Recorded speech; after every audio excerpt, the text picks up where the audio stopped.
The Bahamas are an archipelago of more than 700 low-lying islands, stretching across the western Atlantic just 50 miles off the coast of Florida.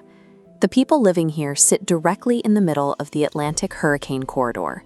They know how to read a forecast, and they have established deeply tested protocols for surviving fast-moving Category 4 weather systems. Then, on September 1st, 2019, Hurricane Dorian made landfall.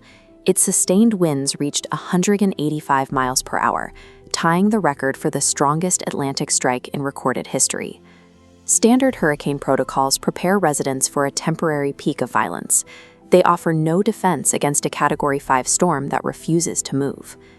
This diagram breaks down the Saffir-Simpson scale.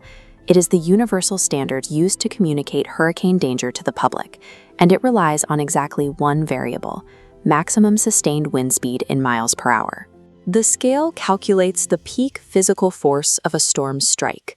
It accounts for kinetic energy, but it completely ignores the element of time, how long that specific physical force will sit on top of a single location. Relying on this standard metric, the Bahamian government issued its urgent mandatory evacuation orders.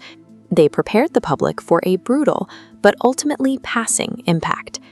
Categorizing Dorian merely by its 185-mile-per-hour winds obscures the reality of the disaster. The extreme wind caused the initial damage, but the storm became the deadliest in modern Bahamian history because its forward momentum simply stopped. Before reaching the Bahamas, Dorian drifted over exceptionally warm, 30 degrees Celsius open water. Without any high-altitude wind shear to disrupt its structure, the storm rapidly intensified, consuming the heat as pure fuel.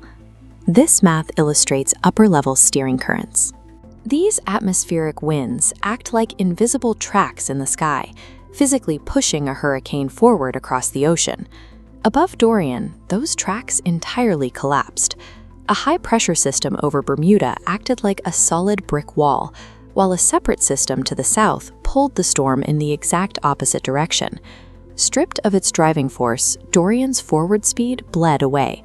10 miles per hour dropped to 5, then to half a mile, until the National Hurricane Center officially classified its forward motion as 0.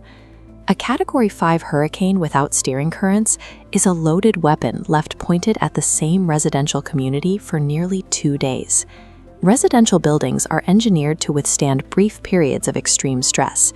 When subjected to 185-mile-per-hour winds continuously for hours, the materials undergo mechanical fatigue. Roofs peel back, windows shatter, and concrete walls slowly pull apart. The stationary wind field also pinned the Atlantic Ocean over the island. The immense storm surge could not recede back out to sea, and while it sat there, the hurricane dumped another 35 inches of rain directly on top of it. Families whose homes collapsed were forced into the floodwaters. Survivors spent nearly 2 solid days swimming through currents contaminated with raw sewage and diesel fuel, clinging to trees and floating debris while enduring exhaustion and cold. Human endurance and structural engineering both rely on the assumption that a storm will eventually pass. Nothing on Grand Bahama was built to survive a 41-hour continuous bombardment of Category 5 extremes. The financial cost of the stall was absolute.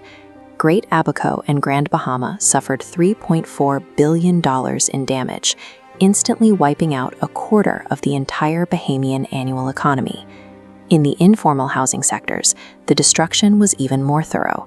Haitian migrant shantytowns, like the community known as the Mud, were reduced to splinters and bare foundations. They were bulldozed flat by the combined weight of wind and water. The official death toll sits at 74, but local health records and massive recovery sweeps indicate that at least 600 people vanished. Their bodies were swept out into the open sea and never recovered. Dorian targeted an extremely vulnerable population with maximum kinetic force and refused to leave. This combination of poverty and atmospheric stalling literally wiped generations of human existence off the map. Federal scientists from NOAA and NASA have spent the years since Dorian mapping the exact atmospheric physics that caused the steering currents to collapse. This chart plots historical hurricane data, showing a clear 17. Storm stalling is no longer considered a meteorological anomaly. It is an expected, measurable trend. Relying solely on wind speed categories leaves a fatal gap in public safety. The most destructive storms of the future will be defined by their patience.